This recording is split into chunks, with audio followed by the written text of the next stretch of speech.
Welcome back. I wanted to do an update video on the Senate map because things are changing and looking a bit more positive for the Democrats, specifically in these two competitive races that haven't been called up to this point, those being in the states of Arizona and Florida. And you might ask, well, why haven't all the votes been tallied yet? These are things like provisional ballots, mail-in ballots. Just takes a little bit longer to get that final vote tally. And when you have extremely close races, it can still be in play down the stretch. So I haven't updated the page that you're currently looking at in over a day. And as you can see here, Arizona, Sinema down by 0.9 percentage points.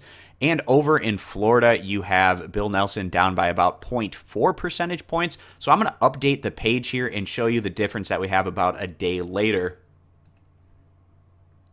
All right, now with the page updated, you can see Arizona has been flipped blue. And we take a look at the result here. And Sinema now up by 0.5 percentage points. So a pretty significant flip here where Sinema was down by about 15,000 votes.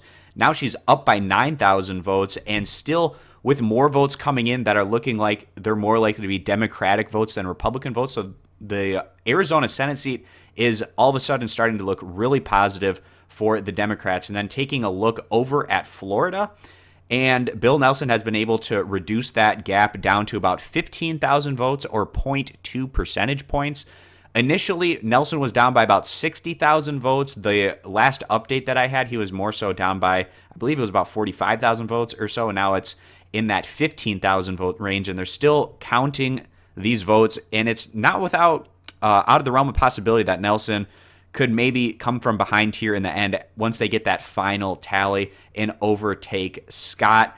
We'll keep our eye on it and see how that plays out. So you might be asking, well, what's the best case scenario for both parties at this point in time? And I'd say the Democrats, initially it was looking like maybe they'd only be able to have 46 seats going down from the 49 that they had coming into the election. But with getting Arizona, that puts them up to 47.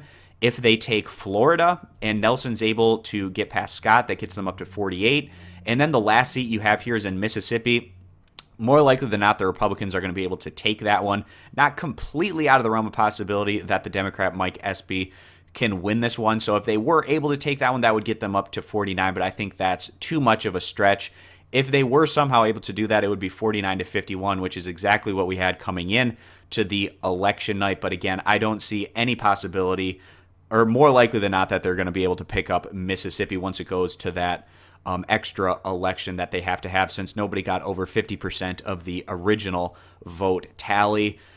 Right now, I would say the most likely scenario is the Democrats at 47, Republicans at 53. There is a scenario where if Nelson is able to continue to gain here, that the Democrats could get to a 48 to 52, and that's also a possibility as well. And then obviously the best case scenario for the Republicans would be having those 53 seats in the Senate. It's looking at this point. So thanks guys for stopping on in. I just wanted to do an update on what we're seeing in these really close competitive results in the Senate. Subscribe for more. Hope to see you back here for future videos.